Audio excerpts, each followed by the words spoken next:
নবীজি ও এক আগন্তুকের অবিস্মরণীয় ঘটনা। আসসালামু আলাইকুম ওরহমতুল্লাহি ওবারাকাতুহু। ইসলাম সম্প্রসারণ ও প্রচারের লক্ষ্যে আমাদের চ্যানেলটি অবশ্যই সাবস্ক্রাইব করবেন ইনশাআল্লাহ। একদিন নবী করিম সাল্লাল্লাহু আলাইহি সাল্লাম ও সাহাবীরা বাইরে গেলেন। যখন তারা মদিনার বাইরে গিয়ে উপনীত হলেন, হঠাৎ লক্ষ্য করলেন এক উষ্ট্রারোহী লোক তাদের দিকে এগিয়ে আসছে। রাসূল করিম সাল্লাল্লাহু আলাইহি সাল্লামও তার দিকে দৃষ্টি প্রসারিত করলেন। অতঃপর সাহাবায়ে কেরামকে লক্ষ্য করে বললেন, মনে হচ্ছে আগন্তুক আমার দিকেই আসছে। কিছুক্ষণের মধ্যেই উটে আরোহী লোকটি তাদের কাছে এসে থামলেন।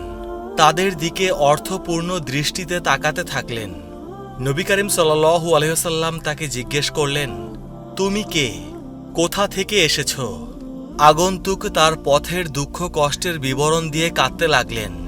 বলতে লাগলেন, আমি আমার পরিবার পরিজন সন্তান সন্ততি এবং গোত্র ছেড়ে এসেছি।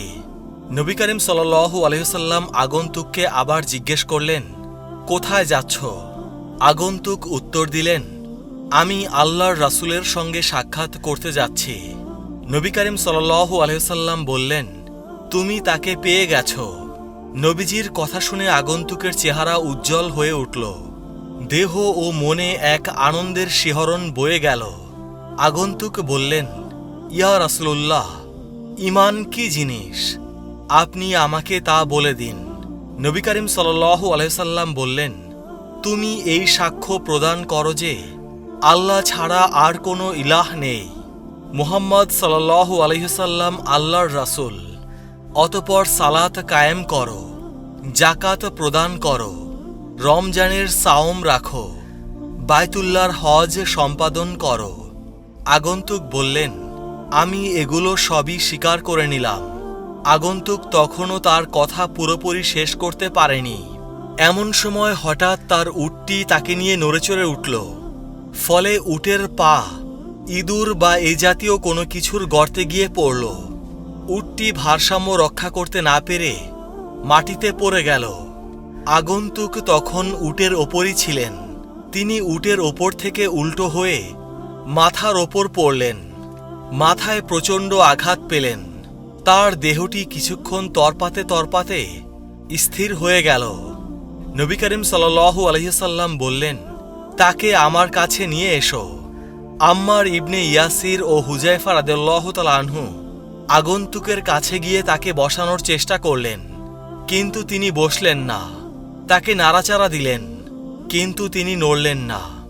সাহাবী দুইজন বললেন, ইয়া রাসূলুল্লাহ, আগন্তুক পরপারে চলে গেছে।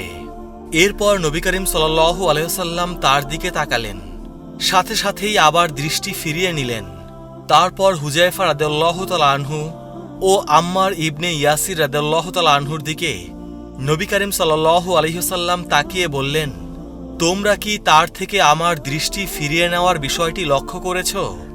আমি দেখলাম দুজন ফেরেশতা তার মুখে জান্নাতের ফল তুলে দিচ্ছে।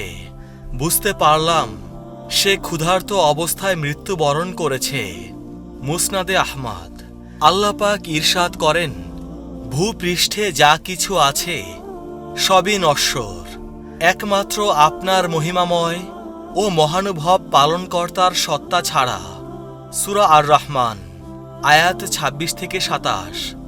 আবু সাঈদ খুদরি রাদিয়াল্লাহু তাআলা আনহু থেকে বর্ণিত, তিনি বলেন, নবী করিম সাল্লাল্লাহু আলাইহি সাল্লাম ইরশাদ করেছেন, যখন জানাজা খাটিয়ায় রাখা হয় এবং পুরুষ লোকেরা তা তাদের কাঁধে তুলে নেয়, তখন সে নেককার হলে বলতে থাকে, আমাকে সামনে এগিয়ে নিয়ে যাও।